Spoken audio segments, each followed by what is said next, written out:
안녕하십니까. 오늘도 밤늦게 이제 내달렸습니다.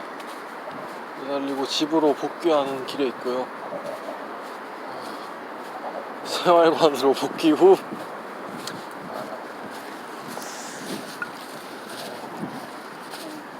오늘은 지극히 개인적인 저만의 이야기를 해볼 생각이고, 이런 식으로 말을 하다가는 이야기할 거리가 많이 없어지겠다 싶어서 그냥 제가 할 수 있는 저의 삶을 푸는 방식으로 이야기를 하면 될 것 같습니다. 애초에 이게 이제 또 유튜브에 올라가게 될 것 같은데, 거기까지 와서 2% 영상을 볼 정도면은 시덥지 않은 이야기를 해도 된다는 뜻이겠죠. 그래서 우리가 같은 논의를 하기 위해서 대화에 관한 저의 사변이 있는 것인데, 우리가 같은 테이블에 놓고 같은 주제로 이야기를 하자, 같이 담화를 시작해보자 해도 이게 같은 논의가 된다는 보장이 없어요. 애초에 그게 어렵죠. 그래서 항상 저는 의미심장하게 우리가 같은 논의를 하고 있는 것인지에 대해서 한번 논의해보자 라고 할 수 있게 되는데, 거기서는 일단 좀 포기했습니다. 근데 그게 오히려 담화의 묘미라고 볼 수도 있겠죠. 광안리가 아름답습니다. 광안리가 아름다운데, 참 부산, 그리고 제가 용호동에 사는데 굉장히 감사하고 특권이 많죠. 제가 외국인이었다면 저걸 보고 눈물을 흘릴 만큼 감격했을지도 모르겠어요. 아무튼 적어도 일부러 찾아와서 영상을 보시는 분들일 테니까 저는 먼저 저의 이야기를 꺼내 놓겠습니다. 선보이겠습니다. 그리고 뭐 별로 숨길 게 없어요. 우리는 시급하게 논의를 하고 얘기를 나눠야 하기 때문에, 제가 특별히 범죄를 저지르지 않은 이상은 뭐 다 까발려줘도, 물론 이게 신상이 털리면은 제가 위험해지는 거지만 그런 얘기는 아니고, 아무튼 숨길 게 없다라는 거예요. 지금 어서 빨리 담화를 시작해야 되고, 저의 배경, 내막을 일단 풀어놓고 최대한 이런 사람이 이런 배경에서 이런 생각으로 말을 하겠구나, 그런 어떤 싱크를 맞추는 조율의 과정이라는 점에서 테이블에 꺼내 놓겠습니다. 제 삶을. 제가 또 신상을 2004년생이니까 26년, 고작해야 만으로 이제 뭐 22년 정도 살았나요? 산 기간이 얼마 되지 않고 부산 여기 토박이로서 떠나본 적이 없기 때문에 해볼 만한 얘기가, 살아온 삶 자체가 분량이 짧아요. 그래서 잘 된 거죠. 잘 됐다. 그래서 뭐 되도록이면 오늘 이번 한 편으로 말을 끝내보도록 하겠습니다. 서두에 무슨 얘기를 꺼내고 싶냐면, 애석하게도 마치 삶의 중간 지점이 물리적으로 삶의 중간 지점에 있지 않듯이, 어쩌면 삶의 마지막도 삶의 마지막에 있지 않을 수도 있겠다라는 생각이 들어요. 애석하게도. 그럼 이 말이 무슨 말이 되냐면, 나는 이미 끝을 맛봤는데 삶이 끝나지 않는다는 얘기예요. 그러니까 애석한 거죠. 마치 이건 변화산 얘기를 아실 겁니다. 신학생 여러분들, 성경을 읽으신 분들, 여기 있는 게 너무 좋다, 너무 좋사오니 초막 3개를 짓고 여기 머무르자, 내려가지 말자, 이 세계로부터, 우리는 애초에 이 세계로부터 소외됐잖아요. 이 세계 그만 살고 더 나은 것, 더 지고의 삶에 있으니까 여기 머물자.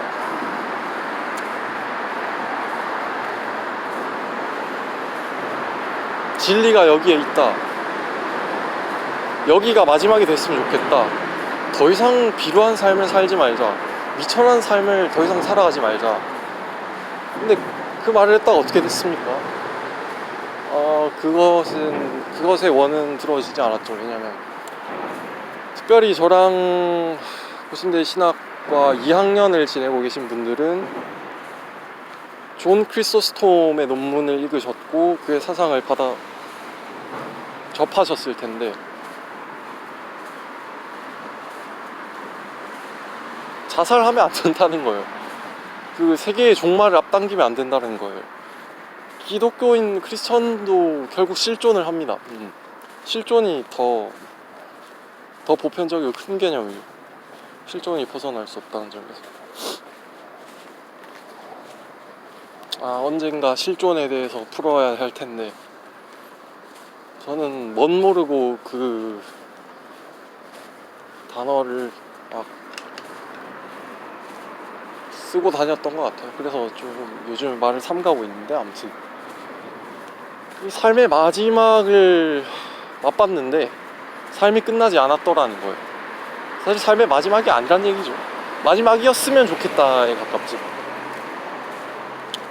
근데 사실 삶의 중간 단계도 중간을 느낀 거지, 그게 뭐 당연히 중간 지점 2분의 1도 아닌 거고, 반환점을 돌았다로 해석하는 게 더 편하겠죠. 아무튼 그 느낌이라는 건데, 저는 마지막을 느꼈던 것 같습니다. 중간 지점보다도 마지막을 더 먼저 느꼈어요. 어떤 일이 있었냐면은, 존재의 충만을 경험했던 것인데, 존재의 충만을,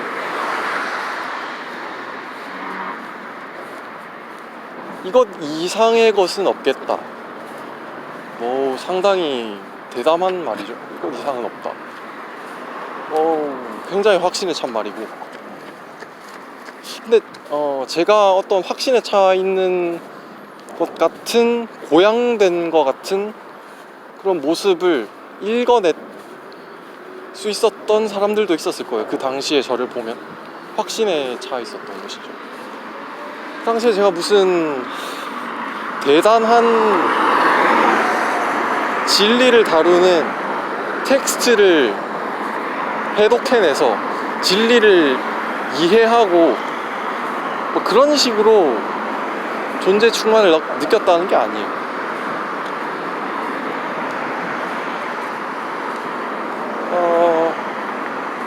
저에게는 세 가지의 큰 영역이 있는데, 음악이 있고 철학이 있고 문학이 있습니다. 문사철 중에 역사가 빠진 건데, 저는 역사를 별로 그렇게 중요하게 다루지 않았어요. 역사성이라는 거는 떼어낼 수 없는 것인데, 역사를 일부러 한 학문의 분과로서 그렇게 막 파고 들려고 하지 않았어요. 역사가 제일 기본이죠. 왜냐면 생물로서의 그런 연대기가 있으니까.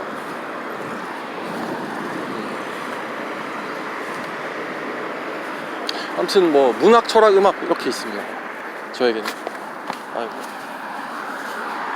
근데 특히 그 음악이 저의 모든 것을 풍요롭게 하고 모든 것을 지지해요. 왜냐면 그 아름다움의 현현, 진리가 어떻게 자신을 계시하는지, 드러내는지, 다가오는지, 그리고 한 인간에게 어떻게 작용할 수 있는지를 음악을 통해서 경험했다는 거예요. 그리고 그것은 사람을 충만하게 합니다. 존재를 충만하게 해요.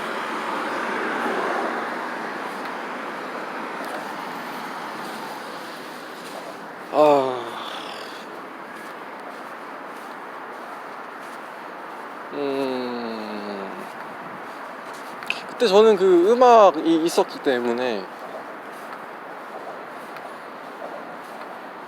인생의 모든 것이 해결됐다라고도 생각을 했어요. 왜냐면 한 인간으로서 느낄 수 있는, 경험할 수 있는 것의 극치를 맛봤기 때문에 엑스터시를 느꼈던 거죠, 사실상. 엑스터시 탈존의 경험을 했던 것인데, 자 이제부터 상세하게 설명을 드리겠습니다. 음악이 어떻게 나에게 작용했는지.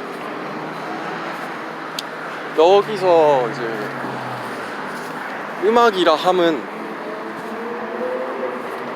지엽적이고 국소적인 의미에서 클래식을 말합니다. 클래식. 제가 힙합을 듣고 어떤 그런 대단한 걸 느끼었다고는 말 못 드리겠어요. 그건 아니에요. 뭐 가요를 듣고 그랬다. 물론 요즘엔 가요 즐겨 듣고 굉장히 감동적인 것이긴 하지만은 됐냐고. 제가 원래 음악을 그렇게 듣지 않았습니다. 원래 음악을 아예 거의 안 들었어요. 근데 이제 아주 우연히도 어제 얘기랑도 매치가 되는지도 모르겠습니다만, 어떤 때에 찬 경륜처럼 다가오는 것들이 있어요. 불가항력처럼 누군가가 운명이라고 말할 것들이죠. 가장 첫 음악이 뭐였는지는 모르겠습니다만은, 첫 번째 사건적인 경험은 뭐였냐면, 수학학원을 다니고 있었고, 전 인생에서 사교육으로 어떤 공부를 한 건 그 수학학원밖에 없어요. 수학을 너무나 이게 참 까다로웠다. 수학. 혹시 뭐 음악을 들으면서 공부하는 경우가 빈번하잖아요. 저도 뭐 음악을 들었는데 뭘 들었는지는 하나도 기억이 안 나. 근데 어떤 알고리즘에 이끌려서, 지금도 유튜브에 있으니까 찾아보시면 좋을 것 같고, 굉장히 제 유튜브의 순기능이라고 생각하는데 아카이브로서의 기능이죠. 아주 어린 기라성 같은 그 에브게니 키신이랑 만년의 카라얀이 협연을 하는, 베를린 필이겠죠? 저 나중에는 그 음반을 사기도 했는데, 그 둘이 협연을 해요.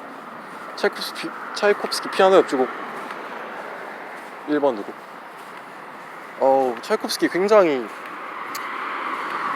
한국인이 좋아하는 클래식 음악, 뭐 항상 순위권에 드는 그런 음악이고, 역사적인 음악이고, 굉장히 막강한 음악이죠. 요즘의 표현으로는 어떤 음악은 하나의 담론처럼 다가온다 라고 저는 말을 하는데, 뒷받침 근거는 별로 없습니다. 근데 그냥 그런 느낌이 들어요. 어떤 음악은 하나의 담론처럼 다가오는데, 전형적으로 그 차이콥스키의 서두 오프닝이 그렇죠. 아는 분들은 알겠죠? 굉장히 즉각적이고 뭔가를 요구하는 듯한. 근데 저는 거기에 요청에 부름에 응답을 했던 거죠. 그 부름에 응답을 한다는 거는 순전히 자율적인 게 아니에요. 요청에 되는 거고, 이끌린 거고, 당연하게도. 덫에 빠진 것처럼, 악마의 유혹에 이끌리는 파우스트처럼.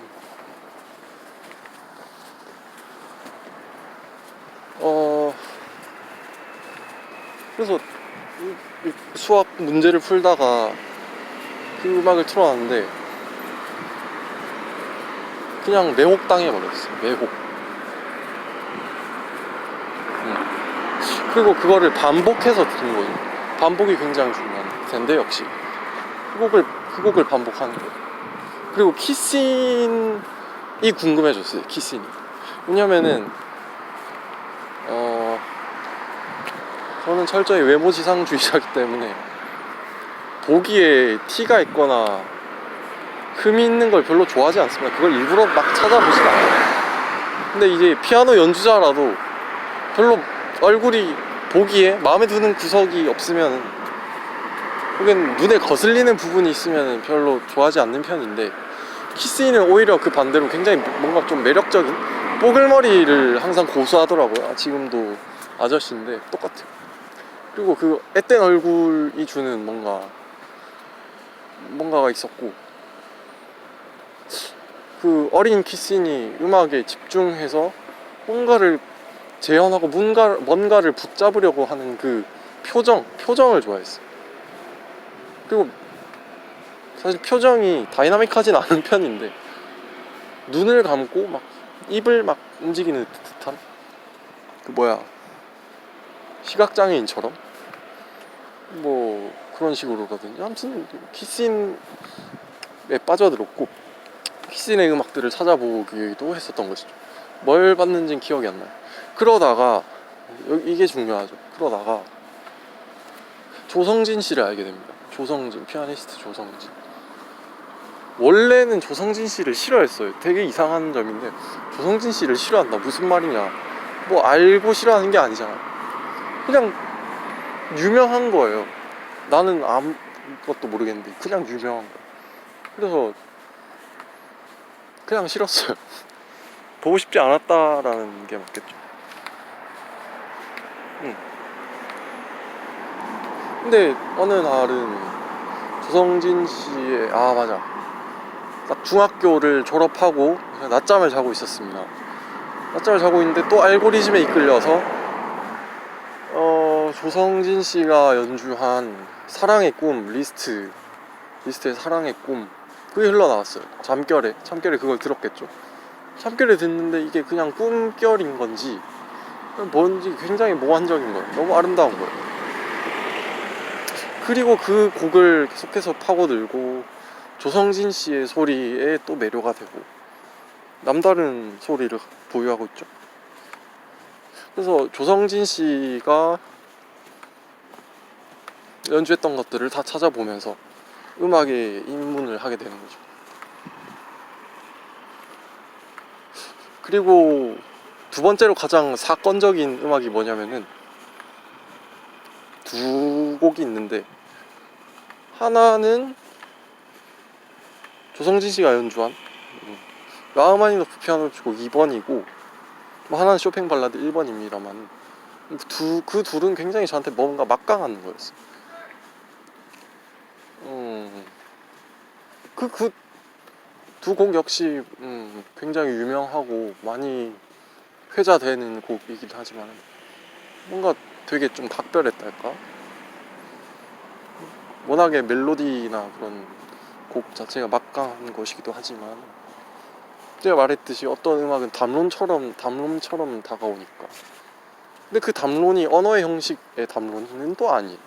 근데 뭔가를 참여하게 만드는, 가만히 있을 수 없게 만드는, 그러니까 벌떡 일어나서 춤추게 만드는 그런 식의 그런 정동을 가지는 그런 게 있다라는 거예요.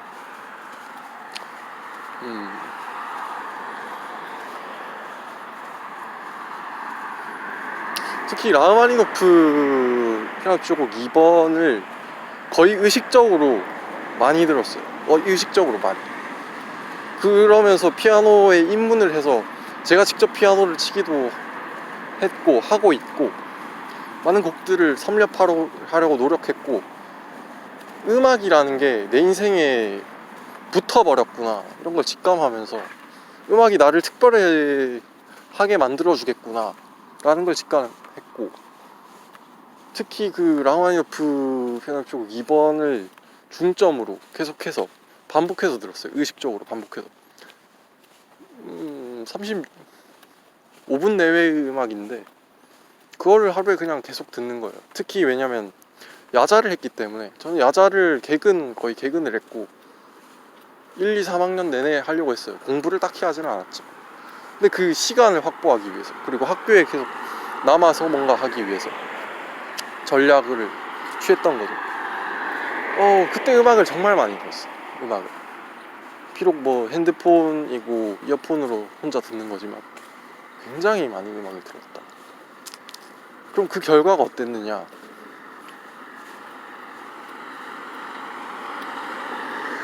그 결과는 그거죠. 엑스터시를 경험했다. 저는 정확히 말해서 그게 엑스터시였다고 말할 수 있습니다. 탈존의 경험. 왜냐면 일단은 음악이 듣기가 좋은 음악이거든요.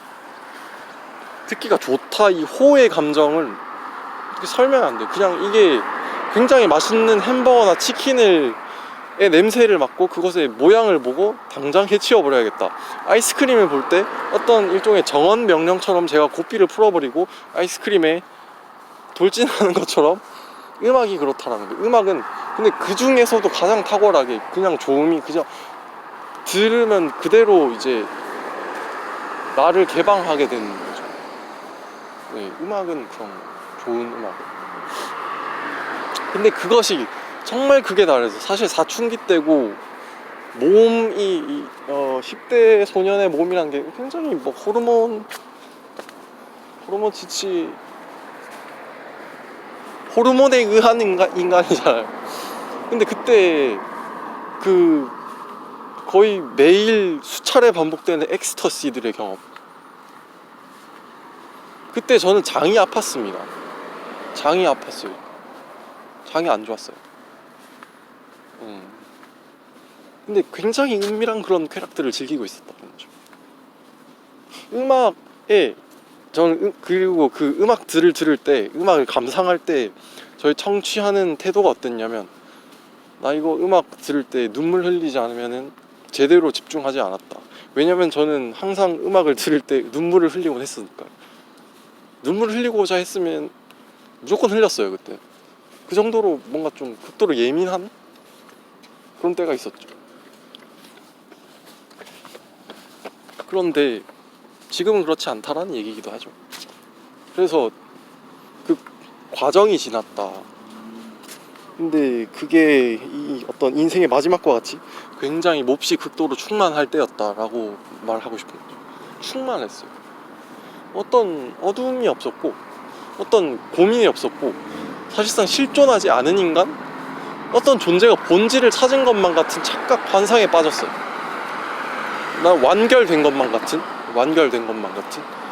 매듭 지어진 것 같은, 더 이상의 무언가가 필요 없다. 사실 그게 충만이잖아요.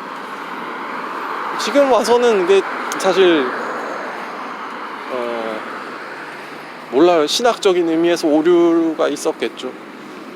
그리고 이제 철학을 해야 할 텐데, 모르겠습니다. 진리라고 하는 게 어떤 성문으로서 우리에게 선사되고 나눌 수 있을 만한 것이었다면 좋겠다는 그런 환상이 있어요.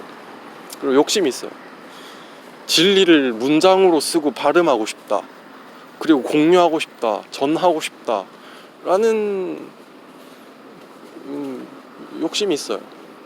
근데 그때는 그런 거 다 필요 없었던 거죠. 사실 철학하고 싶은 생각이 없었고, 그때는 이미 나는 충만하다. 이 멜로디를 들어봐라. 1악장 모데라토 문제, 자 주제가 제시됩니다. 몹시 비극적이에요. 몹시 인간 존재의 요건이 그대로 드러나 버려요. 비극이에요, 비극. 근데 2악장에서 어떤 존재의 극이까지, 심연까지 침잠에 들어가고, 3악장에서 그거를 극복을 넘어서 축제가 벌어지죠. 축제, 스캔잔도.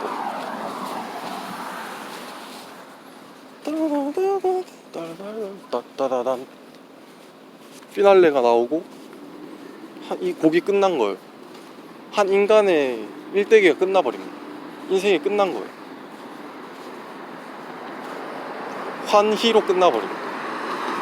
근데 그 다음이 있다라는 게, 삶이 끝나지 않는다라는 게, 네, 그렇습니다. 근데 여러분들께 말씀드리고 싶은 거는, 제가 처음에 말씀드렸듯이 같은 논의를 하기 위해서 이 말을 꺼낸다라고 얘기했잖아요. 저는 존재 충만을 경험했습니다. 일단은 제 삶의 제일 충만한 시기는 제 과거에 있어요. 이미 있었어요. 그리고 어쩌면은 제 일평생을 그때를 상기시키기 위한, 그때의 그 예민한 것, 그것을 다시 한번 맛보고 싶다로 이 일평생을 살아야 할지도 몰라요.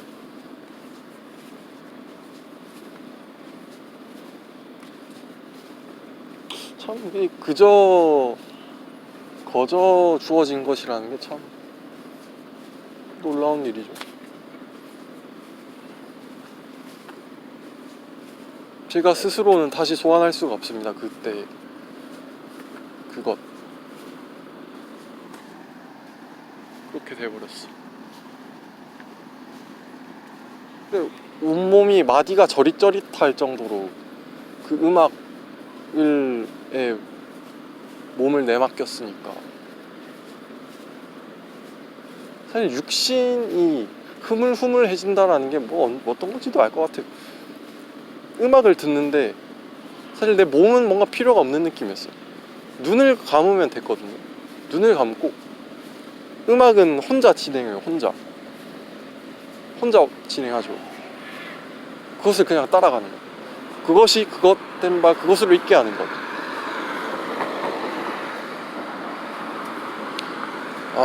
고도로 지성적인 유희이자 쾌락이었다. 여러분, 음악을 해야 합니다. 음악은 사실 음악은 아무도 설명을 아직 못하고 있어요. 설명할 수 있을 만한 것이 아닌 것 같아요. 아마도.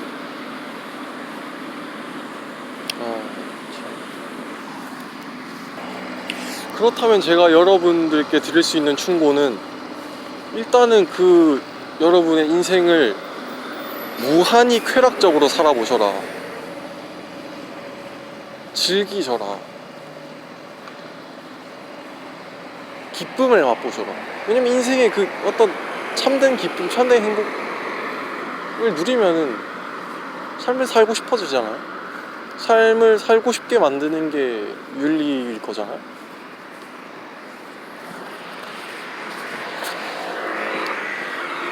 무한히 쾌락적. 논란의 여지가 있습니다. 그럼 마약을 하면 되나요?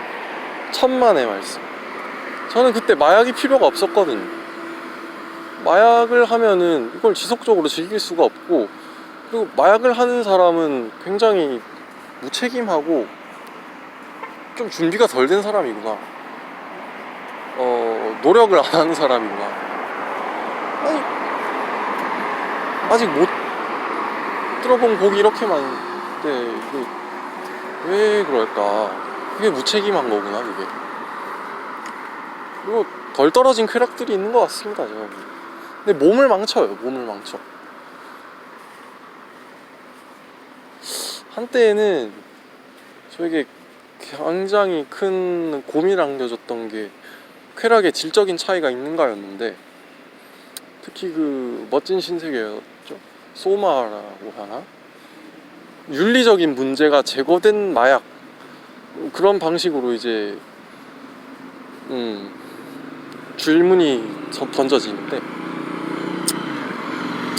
쾌락의 질적인 차이가 없다면은 사람은 그냥 그저 쾌락을 즐기는 기계로서 어떤 고상한 가치도 없이 그 쾌락만을 쫓으며 살아가야 하는 것일까, 그런 식으로 생각하면서 깊은 우울에 빠졌던 경험이 있는데, 그걸 어떤 식으로 극복했던 것 같습니다.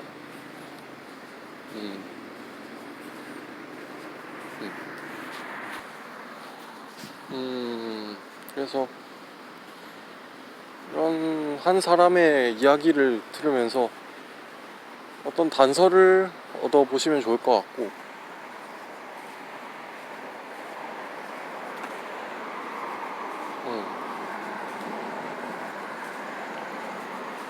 저는 음악을 계속 하고 있습니다. 음악이 저한테 아직도 중요하고 음악의 소중함을 알고 있고, 음악을 제가 직접 이제 구현하는 게 제 목표죠. 피아노 연습을 하고 있고, 요즘에 노래도 좋아하고. 사실 음악에 가장 적극적으로 참여하는 것이 무엇이냐 생각해 본다면, 음악을 감상하는 것도 있고 있지만은, 음악을 자기가 직접 할 수가 있잖아요. 손으로 할 수도 있고, 보통 손으로 하겠죠. 근데 이제 자기 몸을 직접, 몸이 악기가 되는 경우가 있다라는 거죠. 노래죠. 가창이죠. 가창. 그래서 요즘에 가창이 좀 저한테 좀 중요합니다. 몸을 갈아 넣고 싶어지는 때가 있어요. 목을 목 놓아서 노래 부르고 싶을 때가 있었어요. 그래서 노래를 부르게 됐는데, 음악에 가장 적극적으로 참여한 방식이 노래다.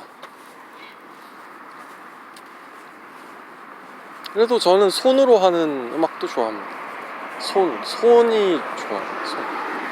단련된 손은 아름답거든요. 왼손이 좀 덜 단련됐는데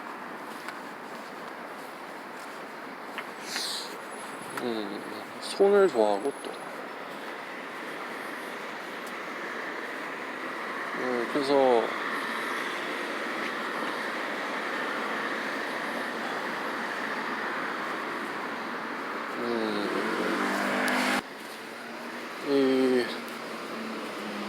제 삶의 가장 큰 분야 중 하나인 음악과 나의 관계에 대해 이야기를 풀어봤습니다.